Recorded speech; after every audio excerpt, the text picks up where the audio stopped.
radical. Le céleste est radical. Dieu, punchline céleste 2. Hein? Punchline céleste, ma spécialité. Évangéliser le game, c'est ça l'idée. Non merci, le king m'a validé. J'ai plus le temps pour vos insanités. Je te cache pas que j'ai failli voir rouge le jour où le père m'a dit fils, qu'aucune parole malsaine sort de ta bouche, seulement celles qui servent à l'édifice. Désormais c'est pour moi qu'il combat. À quoi sert d'être sur la terre si ma vie ne compte pas?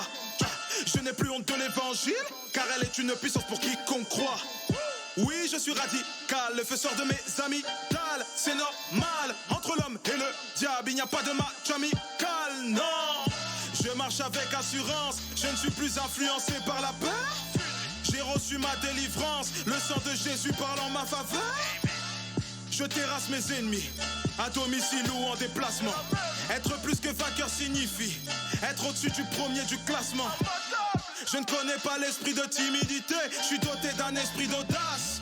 Raison pour laquelle je n'hésite pas à citer son nom dès que j'en ai l'occasion.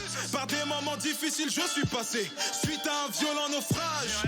Mais l'objectif n'a toujours pas changé, je compte bien prendre ce game en otage. Céleste lifestyle, signe des illuminés. Kazoulou, je suis plus que déterminé. Le sentiment d'impuissance est terminé. Je ne subis plus, je suis né pour dominer. Plusieurs années dans le Seigneur, c'est maintenant que j'ai fini par saisir. Ce n'est pas à l'onction. Bonjour à toutes et à tous, bienvenue pour cette nouvelle vidéo intitulée « Dieu nous donne ce qu'il y a de mieux ». Je répète, Dieu nous donne ce qu'il y a de mieux. Donc déjà, merci à Victi pour sa musique radicale que vous pouvez retrouver bien entendu gratuitement sur YouTube. Alors, je suis heureux de vous retrouver donc pour une nouvelle vidéo. Dieu est le maître des temps et des circonstances. C'est lui qui est au contrôle et dans sa gestion, ce n'est pas toujours comme nous le voulons. Non, ce n'est pas toujours comme nous le voulons et comme nous le souhaitons, mais les choses sont telles que le Seigneur les autorise et les dirige. Il est au contrôle et il est aux commandes. Amen. Peut-être que certains d'entre vous, peut-être que certains d'entre nous aimeraient être riches. Peut-être que certains voudraient faire de la location, d'autres changer de lieu d'habitation et bien d'autres choses, de pays, etc. Mais la question qu'il faut se poser, c'est est-ce que cela est bon pour votre foi, pour notre foi en Jésus-Christ? Si je deviens riche, cela ne m'amènera-t-il pas à me reposer sur la richesse et pas sur Dieu? Si j'ai une grosse maison, cela ne me poussera-t-il pas à me reposer sur ce bien et pas sur la foi en Jésus-Christ? Pour certains, cela est vrai, pour d'autres, non. Ils continueront quand même à s'appuyer, bien sûr, sur notre Seigneur Jésus-Christ, parce que c'est par la foi en Jésus-Christ que nous sommes sauvés. Merci Seigneur. Mais le Seigneur, lui, notre Seigneur qui est Dieu, il discerne ce qui est bon pour nous. Il nous donne ce qu'il y a de mieux pour nous. Et le meilleur, c'est la vie éternelle par la foi en Jésus-Christ. C'est tout ce qui compte. Alléluia. Et si pour cela, si pour garder cette foi intacte, cette foi forte, nous devons rester petits dans une petite maison et rester des gens humbles, alors qu'il en soit ainsi. Alléluia. Mais si Dieu accorde que nous soyons riches en bonnes œuvres et n'oublions jamais de conserver et de nous battre pour la foi en Jésus-Christ. Amen. Bien-aimés dans le Seigneur, il faut bien comprendre une chose. Dieu sait bien mieux que toi, il sait bien mieux que moi ce qui est bon pour nous. Et oui, Dieu peut nous refuser des choses car il sait que cela peut être une occasion de chute pour nous. Dieu ne veut pas que nous chutions dans la foi en Jésus-Christ, car il nous aime et il nous chérit. Alléluia. La Bible dit, dans l'Épître aux Romains, chapitre 8, verset 28, « Nous savons du reste que toute chose concourt de bien de ceux qui aiment Dieu, de ceux qui sont appelés selon son dessein. » Le dessein, l'élection par la foi en Jésus-Christ. Alléluia. Je ne connais pas vos situations et vos difficultés, mais ce que je sais, c'est que Dieu, c'est que Jésus-Christ nous donne et veut le meilleur pour nous. Vouloir le meilleur pour nous, qui sommes ses enfants, c'est parfois leur refuser certaines choses. Et ça, il faut vraiment bien le comprendre. Si Dieu te refuse quelque chose, ne sois pas triste. Il est vrai que sur le moment, cela peut être une cause de tristesse, mais au final, au bout d'un certain temps, Dieu peut te l'accorder si cela est bon pour toi. Mais si ce n'est pas bon, si cela t'éloigne de lui, si cela t'éloigne de la foi en Jésus-Christ, alors il ne te l'accordera pas. Et cela sera bon pour toi. Alléluia. L'évangile de Luc, chapitre 11, verset 11, nous dit « Quel est parmi vous le père qui donnera une pierre à son fils s'il lui demande du pain? Ou s'il demande un poisson, lui donnera-t-il un serpent au lieu d'un poisson ?» Je continue avec le verset 13. « Si donc mes gens comme vous l'êtes, vous savez donner de bonnes choses à vos enfants, à combien plus forte raison le Père Céleste donnera-t-il le Saint-Esprit à ceux qui le lui demandent ?» Donc vous voyez ici, le Seigneur vient dire qu'il va donner à ceux qui lui demandent, à ceux qui demandent le Saint-Esprit, il va leur donner bien sûr le Saint-Esprit, parce qu'il est notre Père, et parce qu'il veut notre bien, et parce qu'il sait que si nous avons le Saint-Esprit, c'est bon pour nous. Car le Saint-Esprit est Dieu et il nous guide, il nous parle. Alléluia. Par contre, si nous demandons quelque chose qui est négatif pour nous, alors il ne le fera pas, il ne l'accordera pas. Mon frère, ma sœur, demande l'aide à Dieu, que Dieu te guide dans tes prières. Et si tu lui demandes de l'aide, il le fera et il t'aidera pour tes prières. Et tu pourras demander ce qui est bon pour toi et Dieu te l'accordera. Alléluia. Vraiment, ton rôle à toi est de prier et de demander, et ton Père, Dieu, décide ce qui et fera ce qui est bon pour toi. Si malgré vraiment des années de prière, tu n'obtiens pas ce que tu veux, continue à prier, car ton rôle est de demander. Et si tu n'obtiens jamais, c'est que ce n'est pas bon pour toi. Donc, on va étudier donc des cas dans la parole de Dieu, dans la Sainte Bible, où ça n'a pas été comme les gens l'ont voulu, mais c'était pour leur bien. On va voir, par exemple, l'exemple de l'homme riche et de Jonas. Donc, on va lire l'évangile de Matthieu, chapitre 19, versets 16 à 25. Évangile de Matthieu, chapitre 19, versets 16 à 25. Et voici, un homme s'approcha et dit à Jésus, « Maître, que dois-je faire de bon pour avoir la vie éternelle ?» Il lui répondit, « Pourquoi m'interroges-tu sur ce qui est bon? Un seul est le bon. Si tu veux entrer dans la vie, observe les commandements. » Lesquels, lui dit-il. Et Jésus répondit, « Tu ne tueras point, tu ne commettras point d'adultère, tu ne déroberas point, tu ne diras point de faux témoignages. Honore ton père et ta mère, et tu aimeras ton prochain comme toi-même. » Le jeune homme lui dit, « J'ai observé toutes ces choses, que me manque-t-il encore ?» Jésus lui dit, « Si tu veux être parfait, va, vends tout ce que tu possèdes, donne-le aux pauvres et tu auras un trésor dans le ciel.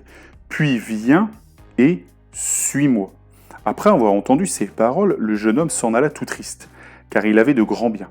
Jésus dit à ses disciples, « Je vous le dis en vérité, un riche entrera difficilement dans le royaume des cieux. Je vous le dis encore, il est plus facile à un chameau de passer par le trou d'une aiguille qu'à un riche d'entrer dans le royaume de Dieu. » Les disciples ayant entendu cela furent très étonnés et dirent, « Qui peut donc être sauvé ?» Jésus les regarda et leur dit, « Aux hommes cela est impossible, mais à Dieu tout est possible. » Alléluia. Donc vous voyez ici, on avait affaire donc à un homme riche qui demande au Seigneur, « Seigneur, que dois-je faire pour avoir la vie éternelle ?» Le Seigneur va lui dire, bien entendu, d'observer les commandements, et il va finalement lui dire, puis viens et suis-moi. Si tu veux être parfait, viens et suis-moi. Ce jeune homme, vous voyez, il l'appelait maître. Déjà, il interrogeait le Seigneur, parce qu'il savait que le Seigneur le mènerait à la vie éternelle, parce que le Seigneur, il est le chemin, la vérité et la vie, et bien entendu, nul ne va au Père que par lui, nul n'a accès à la vie éternelle que par lui. Alléluia. Donc vous voyez, c'est pour ça que cet homme est venu, il lui a posé des questions. Mais cet homme, il avait un problème. Et ce problème, c'est que c'était pas qu'il avait de grands biens, c'était qu'il se reposait sur ses biens. Et quand le Seigneur lui a dit, va, vends tout ce que tu as et suis-moi, si tu veux être parfait, Et cet homme, ça l'a touché, ça lui a fait mal. Il ne voulait pas abandonner ses richesses. Et donc du coup, il est reparti tout triste. Et le Seigneur a bien dit, comme il est difficile à ceux qui se confient dans les richesses, enfin, je vous le dis en vérité, un riche entrera difficilement dans le royaume des cieux. Je vous l'ai dit, il est plus facile qu'à un chameau de passer par le trou d'une aiguille qu'à un riche d'entrer dans le royaume de Dieu. Donc imaginez un chameau qui passe, c'est plus facile pour qu'un chameau passe dans le trou d'une aiguille qu'à un riche d'entrer dans le royaume de Dieu. Parce que le Seigneur savait, bien entendu, une chose. Il savait que, bien souvent, même trop souvent, les riches se reposent sur leurs richesses. Ils se reposent sur leurs œuvres. Et ils ne se reposent pas sur la foi en Jésus-Christ. Car seule la foi en Jésus-Christ nous sauvera. Et nous sauve et nous sauvera. Et c'est pas tout l'or du monde. Vous savez, tout l'or du monde ne fera jamais le poids pour effacer un péché. Seul le sang de la délivrance, le sang qui a coulé du Seigneur Jésus-Christ, lui, le sang du juste qui a coulé pour nous qui sommes injustes, qui sommes pécheurs, seul ce sang précieux nous lavera, nous purifiera. Amen. Et nous aurons la vie éternelle pour prix de notre foi en Jésus-Christ. Merci Seigneur. Donc, j'aimerais dire à une personne aujourd'hui qui vraiment se tourmente, qui vraiment veut devenir riche, parce qu'elle se dit qu'en ayant des choses matérielles, cela pourra l'aider.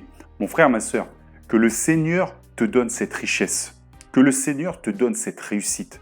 Mais n'oublie jamais une chose, seule la foi en Jésus-Christ te sauvera. Donc, si tu es riche, sois riche en bonnes œuvres, sois riche pour le royaume de Dieu, mais n'oublie jamais que ces œuvres ne te sauveront pas, c'est la foi en Jésus-Christ qui te sauvera. Alléluia. Et donc cet homme avait comme problème l'argent. Il y avait aussi un autre homme. Cet homme, lui, qui voulait enterrer son père. Il voulait prendre du temps pour sa famille, pour leur dire au revoir avant de suivre le Seigneur. Alors, cela est bien, mais mon frère, ma soeur, le premier commandement, c'est « Tu aimeras le Seigneur, ton Dieu, de tout ton cœur, de toute ton âme, de toute ta force et de toute ta pensée. » Et parfois, le temps de Dieu, c'est maintenant. Maintenant, tout de suite. Et c'est pas le moment où l'on veut, que l'on décide, que l'on souhaite. Mais c'est maintenant. Cet homme, il n'a pas saisi le temps de Dieu et cela, c'est vraiment dommage. Donc on va le lire. Évangile de Luc, chapitre 9, verset 59.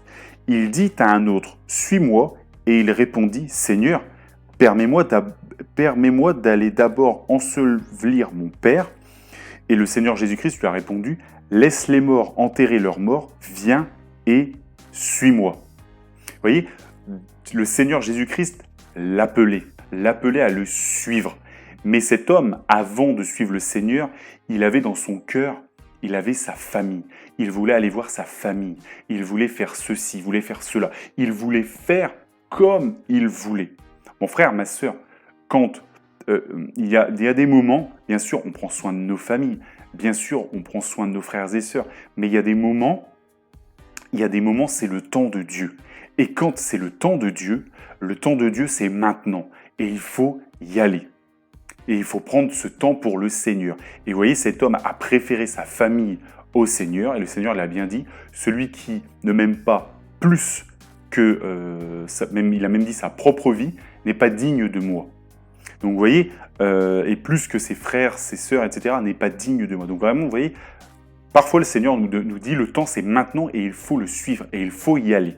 Et Dieu veut ce qu'il y a de meilleur et il voulait aussi ce qu'il y a de meilleur pour cet homme. Et si cet homme l'avait suivi, bien sûr cet homme serait sauvé, aurait la foi en Jésus-Christ, il aurait vu les miracles du Seigneur, il aurait été touché par la grâce de Dieu et vraiment ça l'aurait élevé spirituellement. Amen. Mon frère, ma sœur, toi qui es ici, que Dieu te fasse discerner le temps de Dieu, qu'il te bénisse, qu'il te permette d'aller plus loin parce que tu seras disponible lorsqu'il se présentera. Cet homme, lui, n'a pas été disponible, mais toi, tu le seras et tu auras des bénédictions, je le déclare, dans le nom de Jésus-Christ. Amen.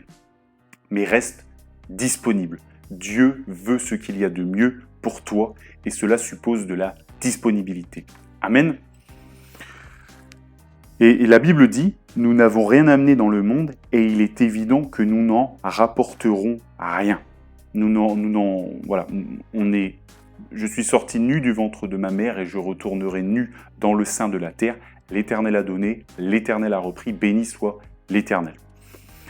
Si tu es riche, vraiment, tant mieux, mais n'oublie pas d'être riche pour Dieu par la foi et d'être riche en libéralité. Use de l'argent comme d'un outil, c'est un outil, rien de plus. Si tu aimes ta famille, tant mieux. Mais n'oublie pas aussi de prendre du temps pour le Seigneur.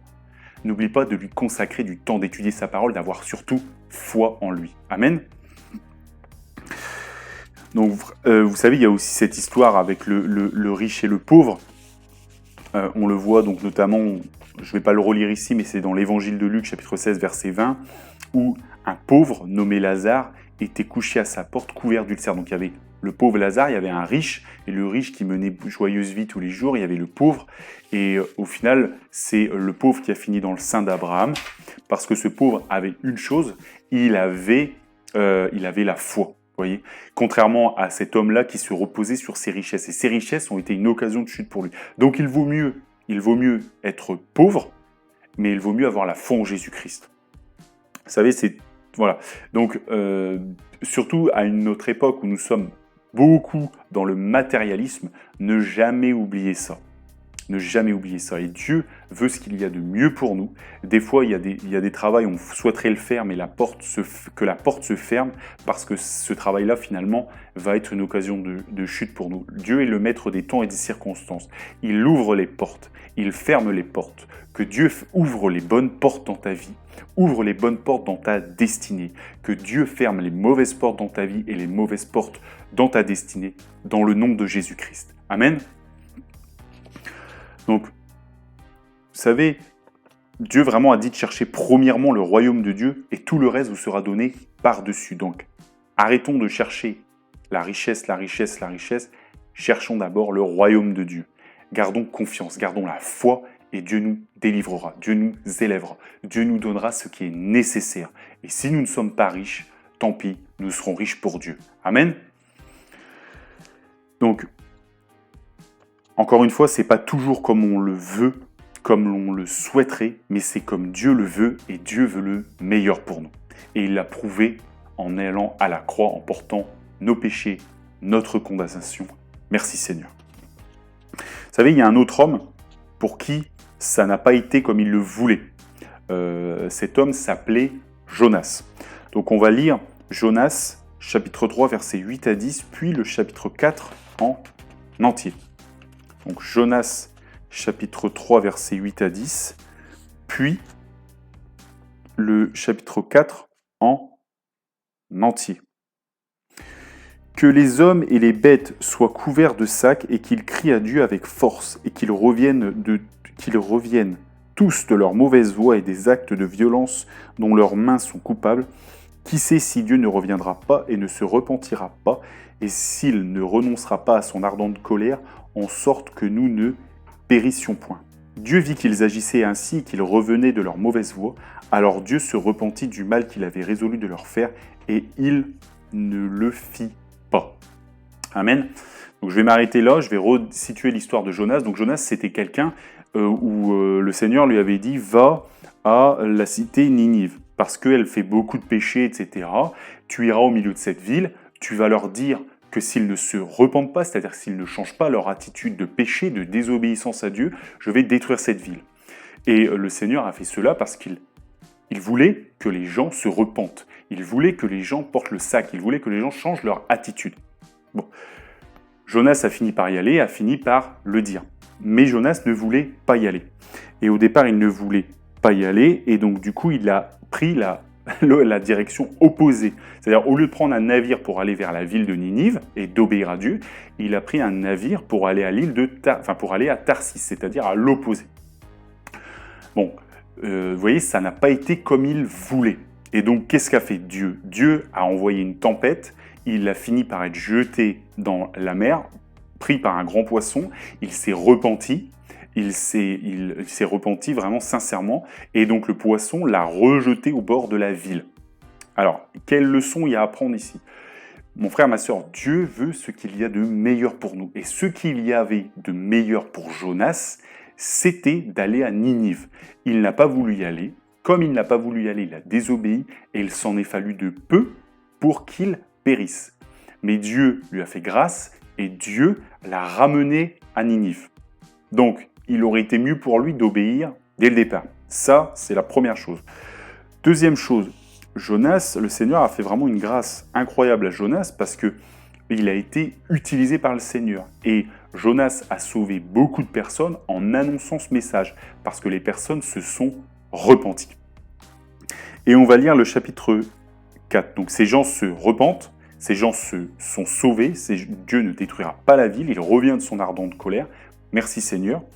Vraiment, beaucoup de frères et sœurs aimeraient être utilisés comme ça pour sauver des gens parce que nous voulons sauver, nous voulons communiquer l'évangile, nous voulons annoncer la bonne nouvelle à toutes les nations et faire de toutes les nations des disciples. Amen. Donc vous voyez vraiment Jonas, il avait un rôle que le Seigneur lui a donné qui était formidable.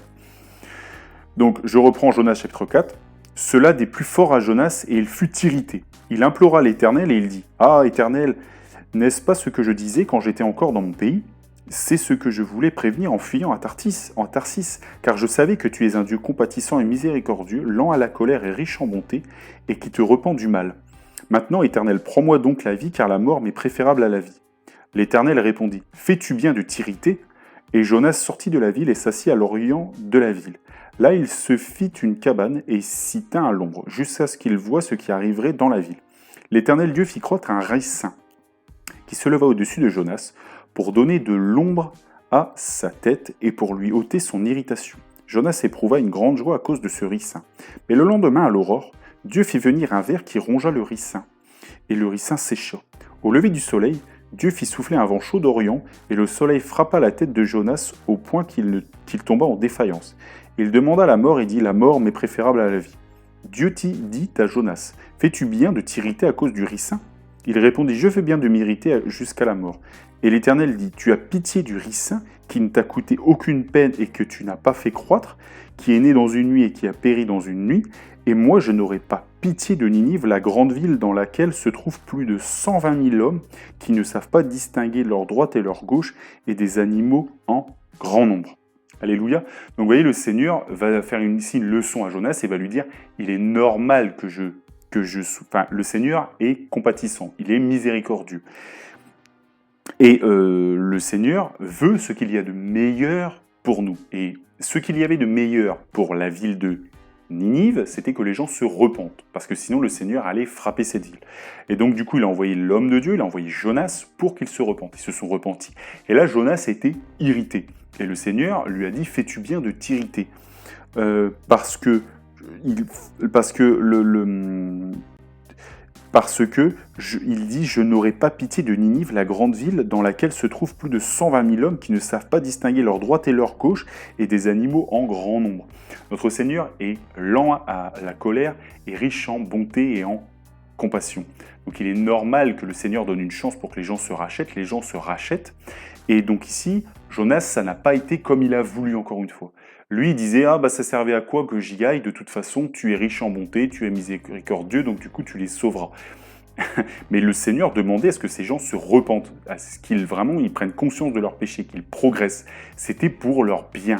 Et dans ce bien qui était nécessaire pour eux, il a utilisé une personne qui s'appelait Jonas. Et Jonas, vous voyez, vraiment, il a fait le travail, mais il a vraiment été à reculons. D'abord, il n'a pas voulu y aller, et quand il y a été, il a regardé la ville, il s'est dit, est-ce qu'elle va pas finir par tomber quand même? Est-ce que si? Finalement, est-ce que j'ai vraiment été utile, etc., etc. Vous voyez, il était vraiment dans une forme il ne voulait pas suivre le Seigneur, il ne voulait pas faire à la volonté du Seigneur. Alors que cela, pour Jonas, c'était bon. Parce que imaginez le jour où Jonas va rentrer en jugement. Donc du coup, s'il est sauvé, donc aujourd'hui c'est par le moyen de la foi en Jésus-Christ que nous sommes sauvés. Si cet homme est sauvé, et il va y avoir donc ce qu'on appelle les récompenses spirituelles. Et donc cette récompense, ce sera d'avoir prêché d'avoir fait qu'une ville s'est repentie, d'avoir été utilisée par le Seigneur. Et ça, c'est des choses, c'est quelque chose que le Seigneur lui imputera à justice. Donc du coup, c'est une grâce. Et vous voyez, ça, grâce à ça, il s'amasse un trésor dans le ciel, bien plus important que les richesses matérielles ici-bas. Donc mon frère, ma soeur, Dieu veut ce qu'il y a de meilleur pour nous. Amen. Et Dieu va t'utiliser pour que tu aies un trésor dans le ciel au jour de son règne. Amen. Donc, vraiment, demandons à Dieu, prions notre Seigneur par rapport à nos situations, par rapport à nos difficultés. Mais mon frère, ma soeur, ne désespère pas. Tu as déjà ce qu'il y a de plus précieux. Dieu t'a déjà donné ce qu'il y avait de plus précieux, c'est-à-dire de meilleur.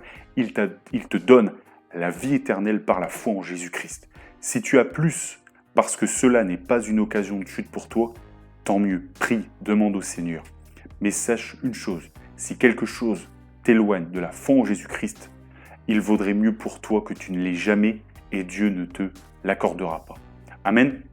Que Dieu vous bénisse dans le nom de Jésus et que toute la gloire lui revienne.